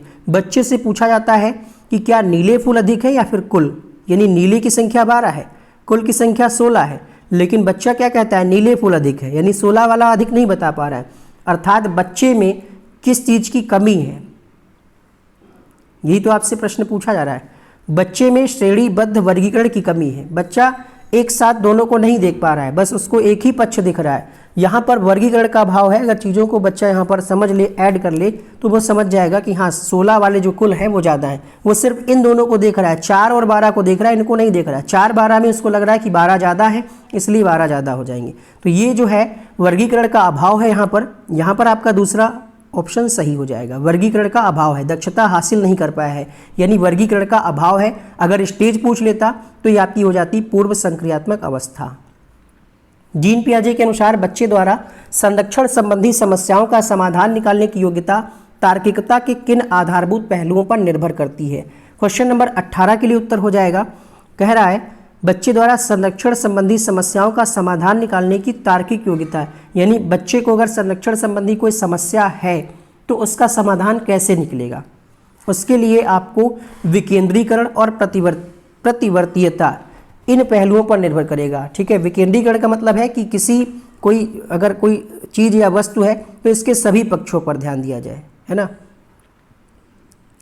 और प्रतिवर्तीयता का मतलब हमने आपको बताया इरिवर्सिबिलिटी इसको कहते हैं। तो इन दोनों पहलुओं पर निर्भर करेगी। अगला प्रश्न है, राघव एक झाड़ू पर इस तरह से चढ़ने का अभिनय करता है मानो वो किसी घोड़े पर सवारी कर रहा है, यानी वो झाड़ू को घोड़ा समझ रहा है। उसकी ये क्षमता क्या कहलाती है। क्वेश्चन नंबर 19, तो उसने क्या किया है, अपने माइंड में फिगर बना लिया है घोड़े का।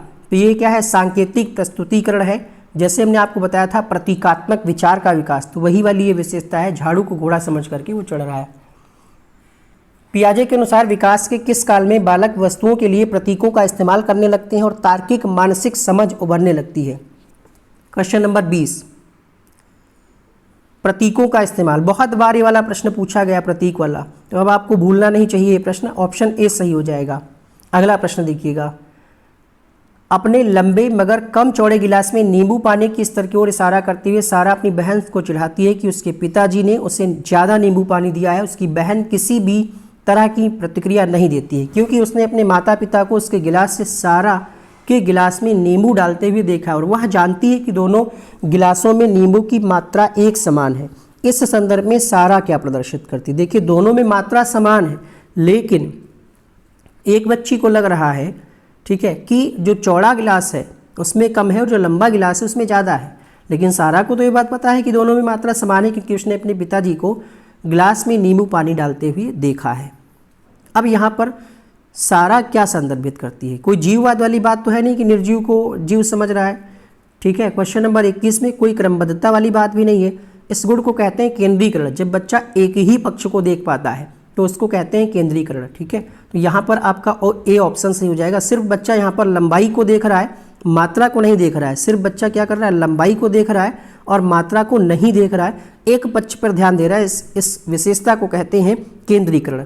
अगला प्रश्न है यहाँ पर, संज्ञानात्मक विकास के किस चरण में बच्चे एक दूसरे के साथ खेल संबंधी विचार साझा करते हैं और इस समझ को इस समझ को प्रदर्शित करते हैं कि संकेत वस्तुओं को दर्शाते हैं, सुदृढ़ करते हैं, लेकिन संरक्षण करने में असक्षम होते हैं। संरक्षण का अभाव है क्या? खेल संबंधी विचार और संकेत वस्तुओं को दर्शाते हैं। वही वाला कॉन्सेप्ट है, हॉर्स मतलब घोड़ा। घोड़े को देखा तो बच्चे में घोड़े का फिगर बन गया उसके माइंड में। तो ये विशेषता है पूर्व संक्रियात्मक अवस्था की, यानी दूसरी अवस्था की, लेकिन इसका ऑप्शन थर्ड सही हो जाएगा। एक 6 वर्षीय बालिका सोचती है कि लंबे गिलास में छोटे और चौड़े बर्तन से अधिक पानी आता है। सेम कॉन्सेप्ट, यद्यपि उसके आंखों के सामने ही एक बर्तन से दूसरे बर्तन में पलटा गया है। पियाजे के अनुसार बालिका की सोच किस योग्यता की कमी के कारण है? Question number 23। अब तो आपका आंसर फटाफट से आने लगेगा ना, क्योंकि बच्चा एक ही पक्ष को देख रहा है। इसको हम कहते हैं अकेंद्रीयता। यहाँ पर भी आपने इसी प्रश्न को पढ़ा था, है ना? यहाँ पर भी आपने इसी प्रश्न को पढ़ा था। तो यहाँ पर आपका उत्तर क्या गया था? उसी पैटर्न को यहाँ पर दूसरे तरीके से पूछा गया है कि बच्चा 6 वर्ष का है, 6 वर्ष का है, यानी इसकी अगर स्टेज आपसे पूछ लिया जाए, ये ऑप्शन ना देकर के स्टेज पूछ लिया जाए, तो आप कौन सी स्टेज करेंगे? पूर्व संक्रियात्मक अवस्था 2 से 7, ठीक है, जिसमें बच्चा एक ही पक्ष को देख पाता है। लंबे गिलास में छोटे और चौड़े अधिक पानी आता है, लेकिन उसको लगता है कि लंबे गिलास में पानी ज़्यादा है। क्वेश्चन नंबर 24 है, पियाजे के सिद्धांतों पर आधारित एक रचनावादी कक्षा में बच्चे किस तरह से सीखते हैं? बच्चे बड़ों का अनुसरण करके, व्याख्या द्वारा, पुरस्कार द्वारा, या फिर स्वतः स्फूर्त गतियों से? तो बच्चा खुद करके सीखता है। बच्चा नन्हा मनोवैज्ञानिक है, खुद एक्टिविटी के माध्यम से सीखता है, ऐसा जीन पियाजे मानते हैं। सीता का साइकिल चलाने के पूर्व अनुभव के आधार पर स्कूटर चलाने के तरीकों में बदलाव करना क्या कहलाएगा? तरीकों में बदलाव यानी स्कीमा में बदलाव। स्कीमा में बदलाव को हम क्या कहते हैं? कहते हैं समायोजन, एकमेंडेशन कहते हैं। तो यहाँ पर आपका तीसरा विकल्प सही हो जाएगा। किस अवस्था में बच्चे लाक्षणिक कार्य करना प्रारंभ कर देते हैं और उनमें भाषा कौशल तेजी से विकसित होता है? भाषा कौशल का विकास तेजी से होता है, ये किस अवस्था की विशेषता है? हमने आपको बताया था ये अवस्था जो है आपकी क्वेश्चन नंबर 26 के लिए उत्तर हो जाएगा यहाँ पर पूर्व संक्रियात्मक अवस्था, अर्थात तीसरा विकल्प सही हो जाएगा। क्वेश्चन नंबर 26 के लिए आपका उत्तर हो जाएगा भाषा विकास, जैसा कि हमने आपको बताया, तो इसका तीसरा ऑप्शन हो जाएगा पूर्व संक्रियात्मक अवस्था। 27वां प्रश्न है, क्रमबद्धता किस संदर्भ में प्रयोग हुआ है? क्रमबद्धता का मतलब क्या है? दूसरे वस्तुओं को किसी एक आयाम जैसे लंबाई पर आधारित क्रम देना, दूसरों का परिप्रेक्ष्य लेने की क्षमता, चिंतन का वर्णनात्मक रूप जैसा कहानी कथन में होता है, मानचित्र। तो यहाँ पर सिंपल है, क्रमबद्धता का मतलब होता है वस्तुओं को किसी एक आयाम जैसे लंबाई या ऊंचाई या चौड़ाई पर आधारित क्रम देना। यहाँ पर लंबाई दिया है तो यही पहला ऑप्शन सही हो जाएगा। 5 वर्षीय नसीमा को लगता है चिकनी मिट्टी के गोले को यदि दबा करके सांप के रूप में परिवर्तित कर दिया जाए। ये गोला है चिकनी मिट्टी का, अगर इसको दबा देंगे तो इसका आकार कुछ ऐसा हो सकता है कि नहीं, लंबा, ठीक है। ये कह रहा है कि जीन पियाजे के अनुसार ये जो सोच है बच्चे की, इसके पीछे कौन सा तर्क है? जीववाद है, केंद्रीयता है, परिकल्पित निगमनात्मक है, संक्रमक है। यहाँ पर बच्चे गलती कर देते हैं। बच्चों को लगता है कि जो चिकनी मिट्टी से सांप बनाया जा रहा है निर्जीव सजीव वाला कॉन्सेप्ट है। ऐसा क्वेश्चन में नहीं दिया है, सिर्फ ये कह रहा है मिट्टी के गोले को दबा दिया जाए तो सांप के रूप में परिवर्तित हो जाता है। सांप नहीं बनता है, सांप वाला शेप बन जाता है, चिकनी मिट्टी बढ़ जाती है। आगे लाइन में कहा जा रहा है बच्चे को लग रहा है कि अगर ये गोल गोल चीज़ें हैं, ये गोल गोल है और अगर हम इसको दबाएंगे तो ये बढ़ जाएगा, लेकिन बच्चे को यहाँ पर क्या लग रहा है कि इसकी मात्रा बढ़ जाएगी, चिकनी मिट्टी बढ़ जाएगी। समझिएगा यहाँ पर। तो ये कॉन्सेप्ट क्या कहलाता है? इसको कहते हैं केंद्रीयता, क्योंकि बच्चा एक ही कॉन्सेप्ट पे देख पा रहा है, वो सिर्फ ये देख पा रहा है कि इसकी लंबाई बढ़ जाएगी, उसको ये नहीं पता कि चीज़ें उतनी ही, क्वांटिटी उतनी ही है। तो इसको हम कहते हैं केंद्रीयता। पियाजे द्वारा अधिगम को सुगम बनाने के लिए निम्नलिखित में से कौन से कारक महत्वपूर्ण माने जाते हैं? शिक्षक की गतिशीलता, विविध सामग्रियों का प्रावधान, मध्य स्तरीय नवीन अनुभव प्रदान करना, सकारात्मक और नकारात्मक पुनर्भरण सुनिश्चित करना। यहां पर आपका उत्तर हो जाएगा क्वेश्चन नंबर 29 के लिए दूसरा विकल्प, पहला, दूसरा और तीसरा, यानी शिक्षक की गतिशीलता, सामग्रियों का प्रावधान, मध्य स्तरीय नवीन अनुभव प्रदान करना। देखिए यहाँ पर क्यों नहीं होगा पुनर्बलन, क्योंकि पुनर्बलन की बात जीन पियाजे ने नहीं की है। ये व्यवहारवादियों का कॉन्सेप्ट है, इसमें स्किनर महोदय आ जाते हैं, तो ये गलत हो जाएगा। बाकी यहाँ पर पहला, दूसरा, तीसरा सही है। किस स्तर पर बच्चों में अपने आसपास की दुनिया के बारे में एक जीववादी दृष्टिकोण होता है और वे मानते हैं कि पेड़ पौधों और चलते हुए बादलों और लुढ़कते पत्थरों की मंशाएं और इरादे हो सकते हैं। यानी बच्चे को ये लगता है कि पेड़ पौधे जो हैं, बादल जो हैं, इनके कुछ अपने विचार हैं, कुछ अपनी मंशाएं हो सकती हैं, यानी इसमें जान है, ऐसा ये मानते हैं। ये किस अवस्था की विशेषता है? संवेदी चालक, पूर्व संक्रियात्मक, मूर्त संक्रियात्मक या फिर अमूर्त संक्रियात्मक। कह रहा है जीववादी दृष्टिकोण किस अवस्था में होता है? बच्चा जो है सजीव और निर्जीव में अंतर नहीं कर पाता। ये विशेषता है आपकी किसकी? पूर्व संक्रियात्मक अवस्था की। दूसरा विकल्प यहाँ पर सही हो जाएगा। पूर्व संक्रियात्मक अवस्था में कौन सी संज्ञानात्मक क्षमता आती है? अमूर्त सोच की क्षमता, लक्ष्य निर्देशित व्यवहार की क्षमता, दूसरे का नजरिया लेने की क्षमता, परिकल्पनात्मक निगमनात्मक सोच की क्षमता। दूसरी स्टेज की बात करी जाए तो परिकल्पनात्मक निगमनात्मक होगा नहीं। क्वेश्चन नंबर अगर 31 की बात करें, यहाँ पर उत्तर हो जाएगा लक्ष्य निर्देशित व्यवहार की क्षमता, गोल ओरिएंटेड। देखिए यहाँ पर अमूर्त जो आप जानते होंगे कि ये चौथी स्टेज की विशेषता है। क्वेश्चन नंबर 32, पियाजे के अनुसार एक शिक्षक का डैश और डैश होना जरूरी है? गतिशील, लचीला, संरचित, अनम्य। तो अनम्य तो होगा नहीं, अनम्य निगेटिव शब्द है। यांत्रिक और व्यवहारवादी भी नहीं होगा। पियाजे के अनुसार टीचर कैसा हो? गतिशील हो और लचीला। लचीला का मतलब आवश्यकता अनुसार, बच्चों की आवश्यकता के अनुसार वो खुद को बदल पाए, चीज़ों को बदल पाए। तो यहाँ पर 32वें प्रश्न के लिए पहला विकल्प सही हो जाएगा। पियाजे के सिद्धांत में वह प्रक्रिया जिसमें एक बच्चा नए अनुभव का बोध करने के लिए अपने स्कीमा को रूपांतरित और संशोधित करता है, उसको क्या कहते हैं? कहा गया है स्कीमा को रूपांतरित और संशोधित किया जा रहा है, इसको कहते हैं समायोजन। चौथा विकल्प यहाँ पर सही हो जाएगा। अप्सा आलू की एक चिप्स को दिखाते हुए कहती है कि तितली। जीन पियाजे के अनुसार इस प्रकार का प्रतीकात्मक विचार किस अवस्था की विशेषता है? आलू को तितली बता रही, यानी प्रतीकात्मक विचार का जो विकास है ये आपकी पूर्व संक्रियात्मक अवस्था की विशेषता है। इसका दूसरा विकल्प सही हो जाएगा। जीन पियाजे के सिद्धांतों के अनुसार अनुकूलन किन दो मूल प्रक्रियाओं का समाहित करना है? 35वां प्रश्न है आपके सामने। अनुकूलन में क्या किया जाता है? समायोजन और समावेशन। 35वें प्रश्न में आपका उत्तर हो जाएगा पहला। बढ़ेंगे अगले प्रश्न के लिए। जीन पियाजे के संज्ञानात्मक विकास के किस स्तर पर बच्चे लंबाई व भार जैसे गुणात्मक आधारों पर वस्तुओं को व्यवस्थित परंतु अमूर्त संरचनाओं की संक्रिया में कठिनाई महसूस करते हैं? यानी बच्चे को अमूर्त कॉन्सेप्ट नहीं आता है, तो अमूर्त वाला ऑप्शन हट गया। लंबाई भार जैसे गुणात्मक आधारों पर व्यवस्थित कर ले जाते हैं, तो ये विशेषता है मूर्त संक्रियात्मक अवस्था की। यहाँ पर तीसरा ऑप्शन सही हो जाएगा। 37वां प्रश्न है, निम्नलिखित में से कौन सा उम्र समूह जीन पियाजे के संज्ञानात्मक विकास के, यहाँ पर सिर्फ एज आपसे पूछा जा रहा है। ये प्रश्न हम आपके लिए छोड़ते हैं होमवर्क में। सभी लोग कमेंट बॉक्स में इसका उत्तर लिखिएगा। एक घोड़े को देख करके एक 3 वर्षीय बालिका चकित होकर बोली, वाह इतना बड़ा कुत्ता। जीन पियाजे के संज्ञानात्मक विकास के सिद्धांत के अनुसार बालिका की ये प्रतिक्रिया निम्न में से किसका उदाहरण है? घोड़े को देख करके वो कुत्ता कह रही है, उसको ये लगता है जो जिसके 4 टांग होते हैं और वो क्या होता है? कुत्ता होता है। ठीक है, तो वो घोड़ा और कुत्ते में अंतर नहीं समझ पा रही है। ठीक है, बालिका की ये जो प्रतिक्रिया है ये क्या है? उसने सिर्फ ये समावेशन किया अपने माइंड में, जिसके 4 पैर होते हैं, 2 आंखें होती हैं, कान होते हैं थोड़ा सा, वो क्या होता है? घोड़ा होता है। और अंतर अभी नहीं समझ पा रही। घोड़े को देख करके भी वो क्या कह रही? कुत्ता। यानी उसके माइंड में कुत्ते का कॉन्सेप्ट क्लियर है, लेकिन ये नहीं जानती कि जिसके 4 टांग होते हैं वो कुत्ता और घोड़ा और गाय बैल सब कुछ हो सकता है। यानी उसने अपनी जानकारी में अभी कोई बदलाव नहीं किया है। इस गुण को हम कहेंगे समावेशन। पहला ऑप्शन यहाँ पर सही हो जाएगा। क्वेश्चन नंबर 39 है, किस अवस्था में बच्चे वस्तु स्थायित्व की समझ तो बना लेते हैं परंतु यह नहीं समझ पाते कि क्रियाएं परिवर्तनीय है और उनके निर्णय चीज़ों की मौजूदा दिखावट पर निर्भर करते हैं? देखिए इस प्रश्न में विवाद बन गया है। विवाद क्यों है? क्योंकि 2019 की परीक्षा में जब ये प्रश्न पूछा गया था तो इसका आंसर था संवेदी चालक। आयोग ने ही दिया था और ये बिल्कुल सही है। लेकिन इस बार आयोग ने इसका आंसर ऑफिशियली अगर आप देखेंगे तो पूर्व संक्रियात्मक दे दिया है। ये विवाद क्यों है? क्योंकि ये जो स्टेज होती है 0 से 2 और यहाँ पर आप 2 से 7 लिखते हैं।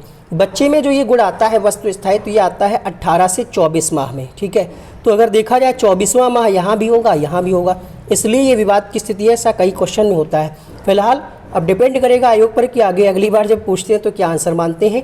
लॉजिकली अगर आप देखेंगे तो संवेदी चालक हो जाएगा। ऑफिशियली इसका आंसर इस बार इन्होंने ये दे रखा है। अगला प्रश्न, पूर्व संक्रियात्मक अवस्था के बच्चों के लिए शिक्षक को क्या करना चाहिए? मूर्त संसाधन, बहुत सी दृश्य सामग्री का प्रयोग, जटिल पदानुक्रमित संबंधों को दिखाते हुए चित्रों का प्रयोग, अमूर्त समस्याओं पर काम करने के लिए कहना, परिकल्पनात्मक सोच वाली समस्याओं को सुलझाने के मौके मुहैया प्रदान करना। तो पूर्व संक्रियात्मक में बच्चा परिकल्पनात्मक सोच उसमें होगी नहीं, अमूर्त समस्या होगा नहीं, जटिल वाली बात गलत है। क्या करेंगे, मूर्त संसाधनों पर बहुत सी श्रव्य दृश्य सामग्री का प्रयोग करने के लिए कहना, पहला ऑप्शन सही हो जाएगा। अगला प्रश्न, एक 5 वर्षीय बच्ची ये तर्क करने में विफल रहती है कि जब पानी को एक लंबे और संकीर्ण गिलास से चौड़े बर्तन में स्थानांतरित किया जाता है तो पानी की मात्रा समान रहती है। पियाजे के अनुसार इसका कारण क्या है। ये तर्क करने में विफल रहती शब्द को ध्यान दीजिएगा, अगर ये नहीं पढ़ेंगे उत्तर गलत हो जाएगा। यानी बच्चे में ये जो गुण है, ये कॉन्सेप्ट जो है कि अगर हम ये वाला जो शेप है अगर इसको हम ऐसे कर देंगे मात्रा सेम रहेगी, इस चीज़ को बच्चा नहीं समझ पा रहा है, विफल है उसमें। बच्चा कितने साल का है, 5 साल का है, यानी इसकी स्टेज क्या हो जाएगी, पूर्व संक्रियात्मक अवस्था हो जाएगी। पूर्व संक्रियात्मक अवस्था की विशेषता आपको पहचानना है, अर्थात प्रतिवर्ती सोच नहीं रखती, उसमें इरिवर्सिबिलिटी का गुण नहीं पाया जाता। अगला प्रश्न देखिएगा, किस अवस्था में बच्चा वैज्ञानिक ढंग से अमूर्त चिंतन करने लगता है। अमूर्त चिंतन किस अवस्था में करेगा, तो आप जानते हैं इसकी अवस्था का नाम है अमूर्त संक्रियात्मक अवस्था। 42 के लिए यहाँ पर चौथा ऑप्शन सही हो जाएगा। बढ़ेंगे अगले प्रश्न के लिए, क्वेश्चन नंबर 42 के लिए आपका चौथा ऑप्शन सही हो जाएगा। 43 देखिएगा, यहाँ पर आई थिंक ये प्रश्न रिपीट हो गया है क्या, हाँ रिपीट हो गया। 43 के लिए यहाँ पर पहला ऑप्शन सही हो जाएगा। 44 देखिए, निम्नलिखित में से कौन सा एक सही मिलान वाला जोड़ा है। औपचारिक संक्रियात्मक बच्चा, अब ये चीज़ हम आपको और बता दें, यहाँ तक जो आपने प्रश्न पढ़े हैं 43 प्रश्न लगभग, ये आपके CBT एग्जाम के हैं। कुछ 4-5 प्रश्न अभी छूट गए हैं, वो भी करा देंगे। हमने देखा कि सेम पैटर्न के हैं, तभी इसको हमने रिपीट नहीं किया है, ठीक है। 4-5 प्रश्न जो है और हैं अभी। CBT exam I think 23 shift में हुआ था और प्रत्येक शिफ्ट में लगभग 2-2 क्वेश्चन पूछे गए थे। उस हिसाब से 46 प्रश्न होने चाहिए थे, लेकिन 43 प्रश्न या 42 प्रश्न हमने करा दिए हैं। इसी पैटर्न पे, इसी कॉन्सेप्ट पर आपकी परीक्षा में 2 प्रश्न आएंगे। इस वीडियो को कम से कम 2 बार देखिएगा और आपका जीन पियाजे का क्वेश्चन गलत नहीं होगा। कोई भी प्रश्न आप उठा करके हल कर लीजिए। अब ये जो प्रश्न है, ये है 2011 से 2019 तक की परीक्षाओं में जो प्रश्न पूछे गए हैं उनको कराएंगे। निम्नलिखित में से कौन सा एक सही मिलान वाला जोड़ा है। क्वेश्चन नंबर 44 की बात करें तो यहाँ पर आपका उत्तर क्या हो जाएगा, मूर्त संक्रियात्मक जिसमें बच्चा संधारण एवं वर्गीकरण के योग्य हो जाता है। देखिए औपचारिक में गलत दिया है, अनुकरण जो है पहली अवस्था में बच्चा प्रारंभ कर देता है, शैशवावस्था में बच्चा तर्क नहीं कर पाएगा। तो यहाँ पर ये विशेषता जो है चौथी की है, तो यहाँ पर 4th ऑप्शन सही हो जाएगा। एक बच्ची कहती है कि धूप में कपड़े जल्दी सूख जाते हैं, वह समझ को प्रदर्शित कर रही है, उसमें क्या है, उसको कार्य के कारण पता है कि क्यों कपड़े धूप में जल्दी सूख जाते हैं। यहाँ पर आपका दूसरा ऑप्शन सही हो जाएगा। पियाजे के अनुसार निम्नलिखित में से कौन सी अवस्था है जिसमें बच्चा अमूर्त संकल्पनाओं के विषय में तार्किक चिंतन करता है। क्वेश्चन नंबर 46 में आपका उत्तर हो जाएगा 11 वर्ष से ऊपर, यहाँ पर आपका बी ऑप्शन सही हो जाएगा। क्वेश्चन नंबर 47 से यहाँ पर बच्चों में बौद्धिक विकास की 4 विशिष्ट अवस्थाओं की पहचान किसके द्वारा की गई। यहाँ पर आपका उत्तर हो जाएगा प्रश्न संख्या 47 के लिए आप सभी लोग जानते हैं कि जीन पियाजे के द्वारा। यहाँ पर थोड़ा सा टाइपिंग मिस्टेक है, स्किनर द्वारा पियाजे द्वारा लिख गया है। आगे बढ़ेंगे क्वेश्चन नंबर 48 के लिए, वह अवस्था जब बच्चा तार्किक रूप से वस्तुओं व घटनाओं के विषय में चिंतन प्रारंभ करता है। तार्किक रूप से, यहाँ पर अमूर्त चिंतन की बात नहीं की गई है, तो 48वें प्रश्न में आपका उत्तर हो जाएगा ऑप्शन नंबर डी। कमेंट करके बताइएगा क्या आपको यूट्यूब पर ऐसा कोई वीडियो है जिसमें थ्योरी भी कराई गई हो अच्छे तरीके से, पॉइंट टू पॉइंट सारे कॉन्सेप्ट आपके क्लियर किए गए हों, स्कीमा, समायोजन, संरक्षण, सारे कॉन्सेप्ट। उसके बाद CBT एग्जाम के क्वेश्चंस कराए गए हों, उसके बाद जो पिछले पेपर हैं उनके क्वेश्चंस कराए गए हों। कमेंट करके बताइएगा। अगर आपने वीडियो नहीं देखा है कंप्लीट तो जा करके देखिएगा, प्लेलिस्ट में आपको मिल जाएगा जीन पियाजे का सिद्धांत, लगभग 1 घंटे का वीडियो है ये। क्वेश्चन नंबर 49 में आपका उत्तर हो जाएगा यहाँ पर आपका वस्तु स्थायित्व, ठीक है। अगला प्रश्न देखिएगा, निम्नलिखित में से कौन सा कथन पियाजे के सिद्धांत के अनुसार नहीं कहा जा सकता। इसमें अगर नहीं समझ में आए एक बार देख लीजिए, छिपी हुई वस्तुएं ढूंढ निकालना, ये जो विशेषता है इसी को हम कहते हैं वस्तु स्थायित्व। क्वेश्चन नंबर 50, विकास गुणात्मक चरणों में होता है, ये बात सही है, ये भी बात सही है, ये भी बात सही है। निरंतर अभ्यास से अधिगम होता है, ये बात जीन पियाजे नहीं मानते। किस अवस्था में बालकों की सोच अमूर्त प्रत्ययों से होती है। क्वेश्चन नंबर 51, अमूर्त कह रहा है तो यहाँ पर आपकी अवस्था हो जाएगी प्रश्न संख्या 51 के लिए ऑप्शन नंबर बी, 12 वर्ष से वयस्क तक। अगला प्रश्न देखिएगा, पियाजे के संज्ञानात्मक विकास सिद्धांत के अनुसार संवेदी क्रियात्मक अवस्था होती है। क्वेश्चन नंबर 52, तो जन्म से 2 वर्ष। घटना और वस्तुओं के बारे में बच्चा तार्किक रूप से सोच सकता है, पियाजे के चरणों के संबंध में सही कथन कौन सा है। क्वेश्चन नंबर 53 उत्तर होगा यहाँ पर तार्किक रूप से अगर बच्चा सोच पा रहा है, ये मूर्त संचालन प्रक्रिया है। अगला प्रश्न, पियाजे की औपचारिक संक्रियात्मक अवस्था बालक की किस आयु अवधि तक मानी जाती है? क्वेश्चन नंबर 54 11 से 15 वर्ष। क्वेश्चन नंबर 55 वह कौन सा स्थान है जहां बच्चे के संज्ञानात्मक विकास को सबसे बेहतर तरीके से परिभाषित किया जा सकता है? संज्ञानात्मक विकास के लिए विद्यालय और कक्षा का पर्यावरण। बच्चे दुनिया के बारे में अपनी समझ का सृजन करते हैं, इसका श्रेय किसको जाता है? पियाजे को जाता है, पहला ऑप्शन सही हो जाएगा। पियाजे के सिद्धांत के अनुसार प्राक संक्रियात्मक अवस्था की अवधि क्या है? क्वेश्चन नंबर 57 2 से 7 वर्ष। यहाँ पर आपका तीसरा ऑप्शन सही हो जाएगा। पियाजे के संज्ञानात्मक विकास के चरणों के अनुसार इंद्रिय गामक यानी संवेदी प्रेरक अवस्था किसके साथ संबंधित, यानी पहली अवस्था की विशेषता क्या है? तो जो पहली अवस्था होगी उसमें बच्चा तार्किक चिंतन नहीं कर पाएगा, विश्लेषण भी नहीं कर पाएगा। बच्चा कैसे सीखता है? अनुकरण के द्वारा। समाज के बारे में इसको नहीं पता है कुछ, अनुकरण के द्वारा बच्चा सीखता है। अगला प्रश्न, किसी वस्तु के स्थायित्व की अवधारणा पियाजे के किस चरण में आ जाती है?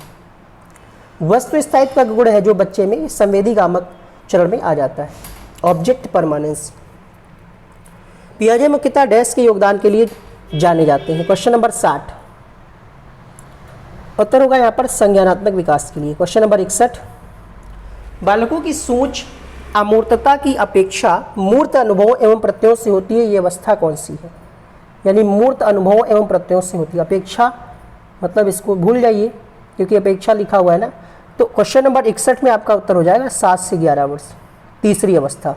निम्न में से कौन पियाजे के अनुसार बौद्धिक विकास का निर्धारक तत्व नहीं है? जीन पियाजे ने अपने सिद्धांत में समाज की भूमिका को नकारा है, यहाँ पर आपका पहला ऑप्शन हो जाएगा। जबकि वाइगोत्स्की ये कहते हैं कि बच्चे के विकास में समाज की महत्वपूर्ण भूमिका होती है। पियाजे के अनुसार विकास की पहली अवस्था के दौरान बच्चा डैश सबसे बेहतर सीखता है। पहली अवस्था में क्या बच्चा निष्क्रिय शब्दों से सीखेगा? अमूर्त चिंतन तो होगा नहीं। पहली अवस्था में बच्चा इंद्रियों के प्रयोग से सीखता है। 63 के लिए यहाँ पर डी ऑप्शन सही हो जाएगा। पियाजे के अनुसार संज्ञानात्मक बाल विकास की कितनी अवस्थाएं? क्वेश्चन नंबर 64 4 अवस्थाएं हैं, ऑप्शन बी सही हो जाएगा। पियाजे के अनुसार बच्चा अमूर्त स्तर पर चिंतन, बौद्धिक क्रियाएं और समस्या समाधान किस अवस्था में करने लगता है? क्वेश्चन नंबर 55 में आपका उत्तर हो जाएगा 65 में आपका उत्तर हो जाएगा औपचारिक संक्रियात्मक अवस्था, क्योंकि यहाँ पर अमूर्त स्तर की बात कही जा रही है। पियाजे के अधिगम संज्ञानात्मक सिद्धांत के अनुसार वह प्रक्रिया जिसके द्वारा संज्ञानात्मक संरचना को संशोधित किया जाता हो उसको क्या कहते हैं? संशोधन की जब बात आती है तो आपका उत्तर हो जाता है समायोजन। ऑप्शन यहाँ पर 66 के लिए बी सही हो जाएगा। पियाजे के अनुसार संज्ञानात्मक विकास के किस चरण पर बच्चा वस्तु स्थायित्व को प्राप्त करता है या प्रदर्शित करता है? तो वस्तु स्थायित्व का जो गुण है ये किस अवस्था की विशेषता है? ये आपकी है पहली अवस्था, जो कि ऑप्शन में नहीं दी गई है। तो यहाँ पर आपका डी ऑप्शन सही हो जाएगा। निम्न सिद्धांतों में से कौन बच्चे के बौद्धिक विकास के 4 चरणों की बात कही गई है? किसके सिद्धांत में? क्वेश्चन नंबर 68 तो जीन पियाजे के संज्ञानात्मक विकास के सिद्धांत में। क्वेश्चन नंबर 69 पियाजे के अनुसार मूर्त संक्रियाओं का स्तर किस अवधि में घटित होता है? मूर्त की बात है तो ये आपकी तीसरी अवस्था हो जाएगी 7 से 11 वर्ष। 2 वर्ष तक शिशु जब आंख कान हाथों से सोचते हैं तो कौन सा स्तर? 2 वर्ष है तो यहाँ पर उत्तर क्या होगा? जिसमें बच्चे आंख कान व हाथों से सोचते हैं, मतलब इंद्रियों का प्रयोग करके सोचते हैं, तो ये इंद्रिय जनित गामक स्तर हो जाएगा। 71वां प्रश्न है पियाजे के अनुसार 2 से 7 वर्ष के बीच का एक बच्चा संज्ञानात्मक विकास की डैश अवस्था में है। अब 2 से 7 है तो यहाँ पर अवस्था कौन सी हो जाएगी? दूसरी वाली, पूर्व संक्रियात्मक। 71 के लिए आपका डी ऑप्शन सही हो जाएगा। नवीन जानकारी को शामिल करने के लिए वर्तमान स्कीमा में बदलाव की प्रक्रिया को क्या कहते हैं? जब बदलाव की बात आती है तो उत्तर हो जाता है समायोजन। क्वेश्चन नंबर 73 मानसिक संरचनाएं जो चिंतन के निर्माण प्रखंड है, इसके लिए पियाजे ने किस शब्द का प्रयोग किया है? इससे बाहर आपका प्रश्न नहीं आएगा। 2 बार वीडियो को कम से कम देख लीजिएगा, पेपर से पहले एक बार और देख लीजिएगा, इससे बाहर प्रश्न नहीं आएगा। 73 के लिए आपका उत्तर हो जाएगा यहाँ पर स्कीमा। अगला प्रश्न देखिएगा क्वेश्चन नंबर 74 अमूर्त वैज्ञानिक चिंतन के लिए क्षमता का विकास निम्नलिखित में से किस अवस्था की एक विशेषता है? क्वेश्चन नंबर 74 अमूर्त वैज्ञानिक चिंतन कह रहा है तो ये अवस्था हो जाएगी औपचारिक संक्रियात्मक अवस्था। जीन पियाजे के संज्ञानात्मक विकास के सिद्धांत के अनुसार परिकल्पित निगमनात्मक तर्क किस अवधि में विकसित होता है? निगमनात्मक तर्क, बच्चा नियम को समझ पाए, बना पाए। 75वें प्रश्न में आपका उत्तर हो जाएगा अमूर्त संक्रियात्मक अवस्था। अगला प्रश्न है पियाजे के संज्ञानात्मक विकास के सिद्धांत से निहितार्थ निकालते हुए एक ग्रेड 6 से 8 के शिक्षक को अपनी कक्षा में क्या करना चाहिए? यहाँ पर आपका प्रश्न संख्या है 76, पूछ रहा है कि 6 से 8 का बच्चा है, हतोत्साहित करना सही नहीं होगा, केवल मूर्त सामग्रियों का प्रयोग गलत है, केवल निर्धारित पाठ्यक्रम गलत। ऐसी समस्याएं प्रस्तुत करिए जिसमें तर्क आधारित समाधान की आवश्यकता हो। जीन पियाजे एवं लेवाइगोस्की जैसे संरचनावादी अधिगम को किस रूप में देखते हैं? Question number 77। निष्क्रिय वाली बात गलत है, उत्तर होगा अनुबंधन की बात ये करते नहीं है। क्वेश्चन नंबर 77 में उत्तर हो जाएगा सक्रिय विनियोजन से अर्थ निर्माण की प्रक्रिया। पियाजे के अनुसार विकास को प्रभावित करने में निम्नलिखित कारकों में से किसकी भूमिका महत्वपूर्ण होती है? क्वेश्चन नंबर 78 भौतिक विश्व के साथ अनुभव, क्योंकि इन्होंने पुनर्बलन की बात कही नहीं, अनुकरण की बात कही नहीं, भाषा को ज़्यादा वरीयता देते नहीं क्योंकि भाषा बाद में आती है इनके अनुसार, तो यहाँ पर तीसरा ऑप्शन सही हो जाएगा। निम्नलिखित में से कौन सी पूर्व संक्रियात्मक विचार की एक सीमा नहीं है? सीमा नहीं है मतलब विशेषता है। भाई अगर आपकी कोई बाउंडेशन नहीं है, कुछ भी आपको कोई बाउंड नहीं करता है कि यहाँ ना जाओ वहाँ ना जाओ, कोई बाउंडेशन नहीं, तो आपकी ये विशेषता है कि आपको छूट दी जा रही है। विशेषता क्या है? आप सबको पता है, आपने इतने सारे क्वेश्चंस पढ़ लिए हैं कि पूर्व संक्रियात्मक में बच्चे में प्रतीकात्मक विचार का विकास हो जाता है, तो यहाँ पर आपका दूसरा सही हो जाएगा। अगला प्रश्न है पियाजे के अनुसार बच्चों का चिंतन वयस्कों से डैश में डैश होता है बजाय डैश के। क्वेश्चन नंबर 80 प्रकार में भिन्न होता है बजाय मात्रा के। मात्रा बराबर होती है जितना आप चिंतन करते हैं उतने बच्चे, लेकिन तरीका अलग अलग होता है। आपको कुछ और नीड है, बच्चे को कुछ और नीड है। तो यहाँ पर 80 क्वेश्चन आपके कंप्लीट हुए। क्लास अगर पसंद आई हो तो प्लीज़ वीडियो को लाइक करिएगा, अपने मैक्सिमम दोस्तों तक शेयर करिएगा कि इससे बेहतर कंटेंट आपको फ्री में नहीं मिल सकता। हम तो ये भी कहेंगे कि पेड में भी आपको ऐसा कंटेंट नहीं मिलेगा जिसमें एक वीडियो में सारे क्वेश्चंस हो, थ्योरी हो, सारा प्रीवियस ईयर हो। ऐसी क्लास आपको कहीं नहीं मिलेगी, ये हम नहीं, आप खुद ही कमेंट करके कहेंगे। यहाँ पर हम आगे जो वीडियो बनाएंगे, अगला टॉपिक वाइगोत्स्की नई शिक्षा नीति जो है, न्यू एजुकेशन पॉलिसी, कोहलबर्ग जो है और हार्वर्ड गार्डनर है, जिससे भी प्रश्न आपकी परीक्षा में आते हैं। बाल विकास में 30 में 30 की जिम्मेदारी हमने ले ली है। बस आप इस सीरीज को रेगुलर फॉलो करिए, चैनल को सब्सक्राइब करिए, बेल आइकन को ऑन करिए। यहाँ पर कुछ अन्य वीडियोस के लिंक बन करके आ रहे होंगे, क्लिक करके देख लीजिएगा। वीडियो को अंत तक देखने के लिए बहुत बहुत शुक्रिया।